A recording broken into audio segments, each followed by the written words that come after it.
Hey book friends, it's Dustin from Modern Metaphysicae, and today I thought we could hang out and take a trip through the Complete Book of Incense, Oils, and Brews by Scott Cunningham. This book is one of my absolute most favorite books in my occult and esoteric library when it comes to herbal infusions, incense, teas, inks, ritual baths, you name it, it's in this book, and it's a classic at this point. As always, you'll find a link to where you can purchase a copy of this book for yourself down in the description box below. And down there, you'll also find links to my social media where you can reach out and connect, as well as a link to my personal website where you can book a tarot reading with me or purchase some of my own handmade metaphysical goods. So be sure to check all that out at the end of the video. So let's dive into this. This book has been in my library since like 1999, I think.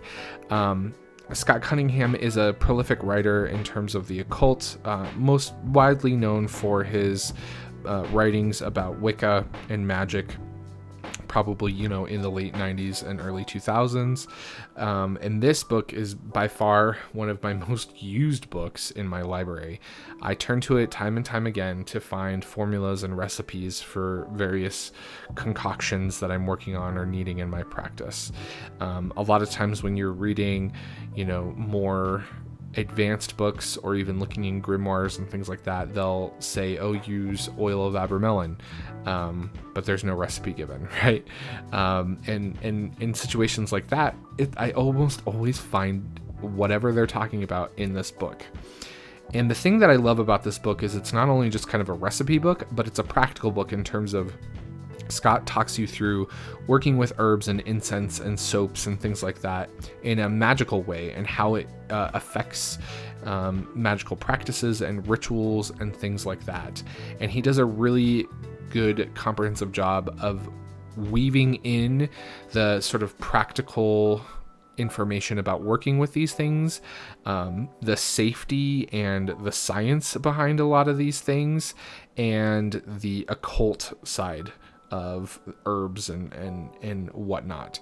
And I think it's that sort of practical approach that I really appreciate. So this is a paper-bound book. This is an old edition. I'm not even sure if this is the cover that they still use. And I'm pretty sure that it's still just only printed in paperback. I would love to have a copy of this in a hardback. I've actually thought about kind of rebinding this myself into a hardcover book because I use it all the time and I love it so much, which is why I wanted to share it with you guys. So yeah, let's take a peek inside. Learn the art of magical cookery in this new book by Scott Cunningham. I love it. It's so the 90s. So inside the table of contents, you'll see that there is a good little introduction about working with herbs and oils and incense and things like that magically. Then we have processing and recipes. So these are just kind of basic fundamental things, right? He takes you through making incense, working with oils and ointments, inks, tinctures, which are it's an extract usually using alcohol or glycerin, herbal baths, bath salts, brews in this term. Sometimes he is talking about alcoholic things. Sometimes he's also talking about infusions like teas and things like that. We have ritual soaps, sachets, and herbal charms, powders, and then everything else basically. And then there is a whole section about substitutions, which I think is fantastic, right? Especially when you're dealing with some of the more dangerous herbs that either have, hallucinogenic effects or are poisonous, or, are dangerous to use if you have certain medical conditions or you're pregnant or anything like that. He does a really good job of talking about specific substitutions when it comes to that, but also substitutions in terms of like the occult side of things, right? So astrological substitutions, elemental, planetary, etc. Like it's very comprehensive and it's very well done, and that's why I love it. There's also a great section of glossary and appendices included, as well as a big bibliography, which is excellent, and an index. So it's a really well put together book. There's some delicious 90s illustrations in here, which I love. I don't know if those are still in the newer editions. If you have a newer edition of this book, let me know down in the comments below. I would love to know how much has changed. I should go pick up and look at one the next time I'm like at a Barnes and Noble. But as you can see, it's very straightforward, and it's very clearly written. I think that's one of the things that I've always loved about Scott Cunningham's books, is it's just no nonsense, right? Like, he's not here to like bullshit you. He's not here to sell you one way or another on some dogmatic idea. He's like, here's the thing, here's what it's used for, and here's how to make it, the end. Or here's how to work with it, the end. It's very straightforward, which I think is great.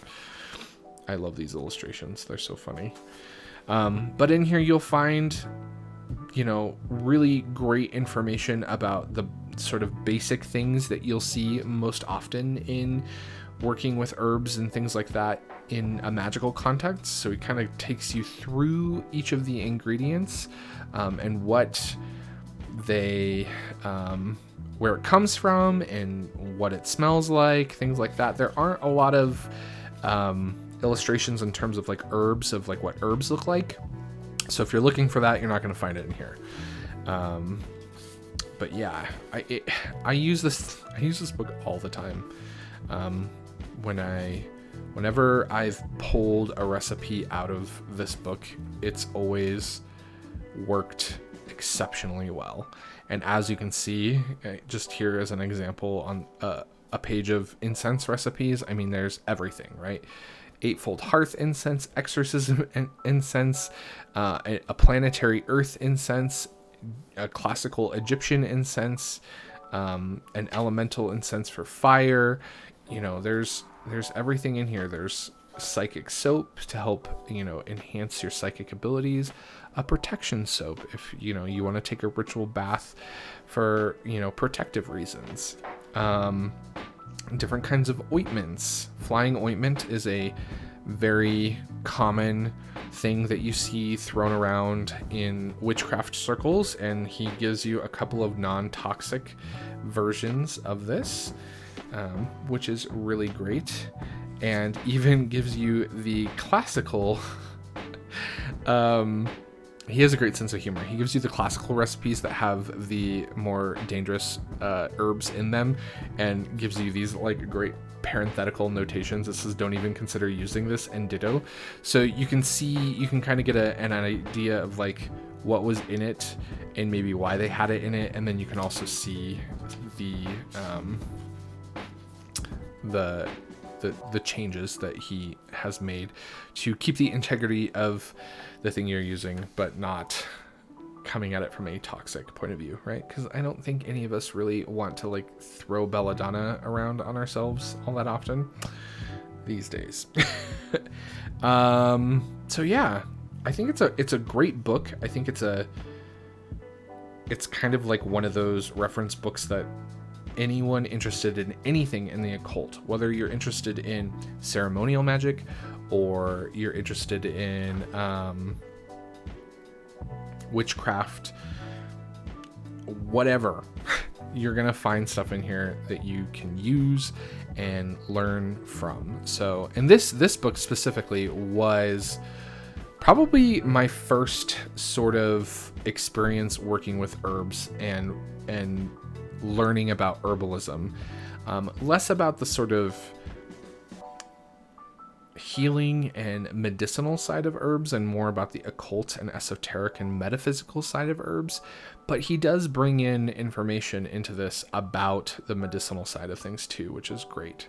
So if you're looking for a great beginner book of recipes about any of these things, definitely pick this one up.